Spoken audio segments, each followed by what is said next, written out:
그러면 N번방을 만든 사람들은 도대체 왜? 그리고 거기에 참여하면서 함께 범죄를 저질러 온 사람들은 도대체 어떤 의식을 갖고 있었던 것일까? 박중석 정신건강의학과 전문의를 연결해서 좀 얘기를 들어보도록 하겠습니다. 선생님 안녕하십니까? 네, 안녕하십니까? 뭐라고 표현할지 정확한 적확한 표현이 떠오르진 않습니다. 아무튼 참담한 어떤 내용이었는데 도대체 의사로서는 어떻게 느끼셨습니까? 저는 굉장히 계획적이고 심각한 행위라고 봤습니다. 일반적인 인격을 가진 이들이라기보다는 이기적이고 교묘하게 타인을 조정한다는 점과 공감 능력과 제의식이 전혀 느껴지지 않는다는 부분에서 흔히들 말하는 소시오패스나 사이코패스라고 불리우는 반사회적 인격 성향이 드러난 범죄라고 저는 보았습니다. 네. 혹시 이용한 사람들이 흔히 얘기하는 그냥 순간적인 감정에 우발적으로 그런 게 안 통한다는 얘기입니까? 전혀 그렇지 않습니까? 네, 저는 이거를 굉장히 순간적인 실수라고 절대로 보질 않고요. 굉장히 계획적으로 이 사람들이 분명히 통제할 수 있고 조절할 수 있는 기회가 있었음에도 자신의 욕구를 의도적으로 이용해서 다른 사람의 어떤 심각한 위해를 끼친 행위라고 생각합니다. 네. 그러고 보면 또 가입하러 방에 찾아 들어가고 뭔가를 대가를 지불하고 하는 여러 과정, 끝나고 또 이렇게 도피하려고 하고 흔적을 지우려고 하는 것들 보면 지금 말씀하신 게 좀 이해가 가긴 합니다. 한 신문 칼럼에서 이 사건은 반드시 재발한다 이렇게 밝히셨던데 그러면 강력한 처벌만이 이런 사건을 예방할 수 있을까요? 조건화 학습이란 이론이 있습니다. 흔히 알고 계시는 파블로프의 개 실험처럼 반복되는 자극과 반응 이런 조건에 대한 이론인데요. 가해자들이 만약에 이런 일을 하고도 솜방망이 처벌이 주어진다는 결과가 학습이 된다면 본인들은 이걸 또 할 거라는 거죠. 자제하고 통제하는 이런 과정 없이 바로 욕구를 행동에 옮기는 패턴의 강화가 생겨납니다. 반드시 처벌에 대한 공포심이 우리 몸의 뇌의 편도체와 해마에 각인이 되어야지만 이 사건의 재발을 막을 수 있다고 생각합니다. 네. 오늘 신상 공개가 결정된 조주빈 그동안의 생활 내용을 이렇게 쭉 읽어보면 자원봉사도 좀 했다. 나름대로 학보사에 근무도 했다. 이런저런 평가가 있는데 성착취물을 제작하고 악랄하게 사람들을 괴롭혔다. 뭔가 이중적인 모습을 보이는 까닭은 뭡니까?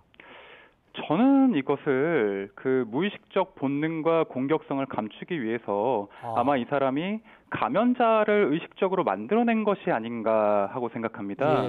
타인과 대인관계를 유지하기 위해 의도적으로 형성한 걸 수도 있고요. 아니면 사회적인 그리고 혹은 자기 스스로의 양심적인 비난으로부터 도피하기 위해서 만든 껍데기일 수도 있는 거죠. 본인 스스로 저지른 이런 참혹한 범죄로부터 자기 초자의 비난, 수치심이나 이런 감정으로부터 회피하려는 겁니다. 그래 사실 난 이렇게 좋은 사람이야 라면서 내적으로 자신을 정당화시키고 합리화하려는 의도가 보입니다. 그렇다면 죄의식도 많이 느끼지 않았고 반성할 여지도 별로 없다고 보시는 거군요. 네, 그렇습니다. 우리 인간의 뇌에서 죄의식을 느끼는 부위가 안화전두피질이라는 곳인데요. 이 부위가 사회성과 대인관계에 있어서 굉장히 중요한 역할을 합니다. 그런데 죄책감으로 인해서 이 안화전두피질이라는 곳이 자극되면 양심상 도저히 이런 행동을 안 된다고 느끼는 경우에는 이 안화전두피질 옆에 있는 전전두엽이라는 부위가 그 행동을 즉시 멈추라고 강하게 명령을 내립니다. 근데 이들은 전혀 그 부위가 작동을 하지 않았고 죄책감을 느끼지 않았기 때문에 이런 행동을 할 수 있었던 것이라고 저는 생각합니다. 네.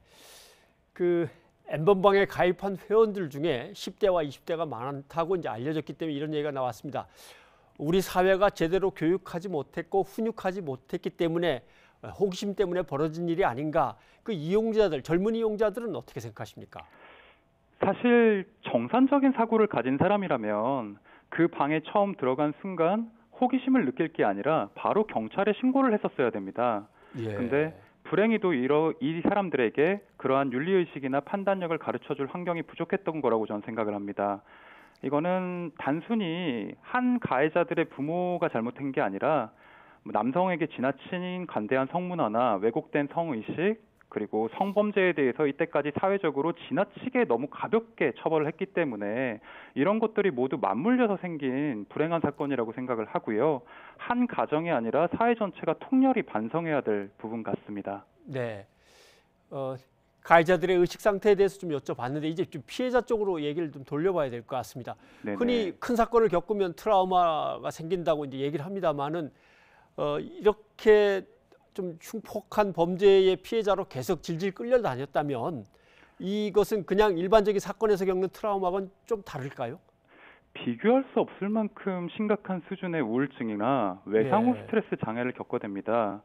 사건이 자꾸 반복해서 떠오르고요. 그 피해자의 어떤 모든 인지적, 신체적 균형이 다 무너집니다. 그래서 예. 실제로 이 일을 계속 반복해서 경험한다는 착각이나 불안, 그 고통에 계속 빠지게 돼서 일상 전체가 마비되고 대인관계나 뭐 직업적 능력, 사회적 기능이 모두가 장애가 생기는 거죠. 사실 뭐 길에서 걷기만 해도 누가 자신을 보고 수군거리는 것 같고 내 지인들 중에 또 누가 이 영상을 보지 않았을까. 그래서 쉴 때도 마음 놓고 쉴 수 없고 인터넷이나 SNS조차 못하고 위축되고 고립되는 이런 상황이 생깁니다. 불면증은 물론이고요. 우울증, 공황장애까지 올 수 있고 심한 경우엔 자살 시도로까지 이어집니다. 치료에 있어서는 최소 1년에서 2년 정도의 상담이 필요하고 약물 치료를 당연히 병행을 해야 일상으로 복귀할 수 있고요. 이 어떤 트라우마에 대한 후유증은 10년에서 길게는 평생까지 반복될 수 있을 만큼 심각하다고 여겨집니다. 네, 우리 사회도 오랫동안 관심을 계속 기울여야 되겠군요. 예, 박정수 선생님 오늘 고맙습니다. 네, 감사합니다.